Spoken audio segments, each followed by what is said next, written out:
मात्र मुंबईमध्ये मध्यरात्रीपासूनच जोरदार पावसाला सुरुवात झाली। जोरदार पावसामुळे अनेकांच्या घरात पाणी शिरलं।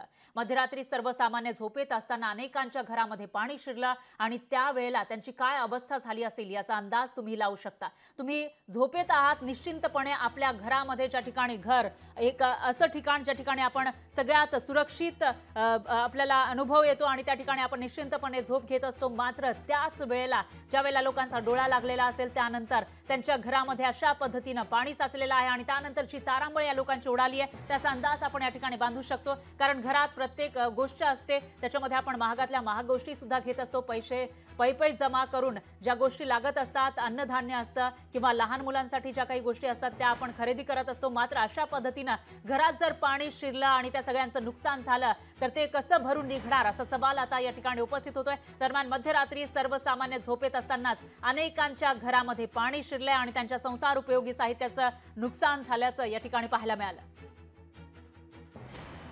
आणि याविषयी अधिक माहितीसाठी आपले प्रतिनिधी विकास मिरगणे हे नवी मुंबईमधून आपल्या सोबत जोडले गेले आहेत।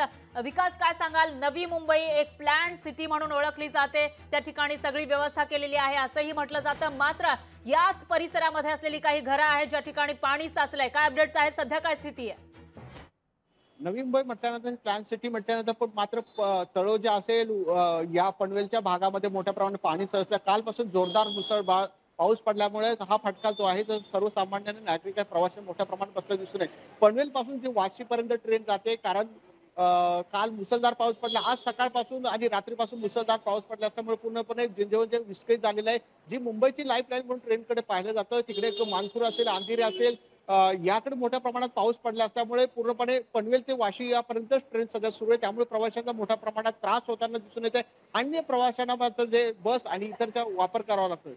निश्चितच विकास, या विषयीचे अपडेट आपण तुमच्याकडून घेत राहूयात, कारण नवी मुंबईमधून बरेचसे लोक हे मुंबईपर्यंत येत असतात पण त्यांचा खोळंबा झाल्याचं आपल्याला दिसतंय। तर ही दुसरीकडे दृश्य आपल्याकडे येत आहेत, कशा पद्धतीनं रस्त्यांवर, मुंबईतल्या रस्त्यांवर हे पाणी साचलेलं आहे आणि त्यानंतर त्याच पाण्यातून वाट काढत लोकांना पुढे जावं लागतंय, कारण रिक्षा सुद्धा यामधून जाऊ शकत नाही। त्यांनाही, वाहन चालकांनाही प्रचंड कसरत करावी लागत असल्याचं दिसतंय।